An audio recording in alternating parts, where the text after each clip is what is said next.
bilirsiniz. Yəni məndə işə yarayır, amma mən bilmirəm axı sənə eyni qayda müsbət təsir edərmi, eləməzmi? Yəni burada D variantında onu demək istəyir ki, şagird riyaziyyatdan mənfi cəhəti nədirsə, onu ortaya çıxartdı, əla. Artıq öz zəif cəhətini bilir. Bu vergilə qədər keçsə bizdə əladır. Başa düşür ki, şagirdin mənfisi ortaya çıxdı və bunun üzərində işləmək istəyir. Amma işləmək istədiyi tərəf var, artıq asana qaçır. Artıq burada biz deyirdik ya, məsələn, çətini sevən, yeni yollar axtaran, yaradıcılığı daha mükəmməl olan, məsələn, elə insan var ki, bir şeyin üzərində saatlarla işləsə də yorulmur. Çünki o davamlı olaraq yenilik axtarır. İstəyir ki, bunun adı nöqtələnməsin. İstəyir ki, yenisini axtarsın, yenisini araşdırsın, əlavələr olsun, kiminsə ona hansısa bir nəticəyə çatmaq üçün ehtiyacı yoxdur ki, kimsə rəy versin ona. Yəni belə şeyləri istəmirlər. İnsanlar var ki, ancaq özü öz yoluna baxır.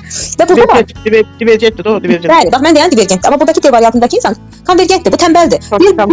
Və yoldaşlarının tətbiq etdiyi strategiya. Amma divergent olsaydı, özü də bir strategiya tətbiq edirdi. Özünə bir strategiya yoğunlaşdırardı. Çünki bu yoldaşı da özü üçün bir strategiya yoğunlaşdırıb.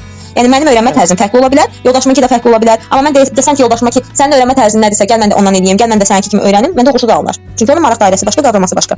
Aydın oldu mu? Ona görə D variantı yanlış oldu. Çünki yoldaşının tətbiq etdiyi strategiya düzgün olmayacaq. Çünki metakognitiv bacarığı olan insan başa düşməlidir ki, ümumiyyətlə metakognitiv bilikdə deyirik biz. Hərənin özünün fərqli öyrənmə tərzi var. Hərənin özünün fərqli istiqaməti var. Yəni hərə öyrənmə tərzini, qavramasını, istiqamətini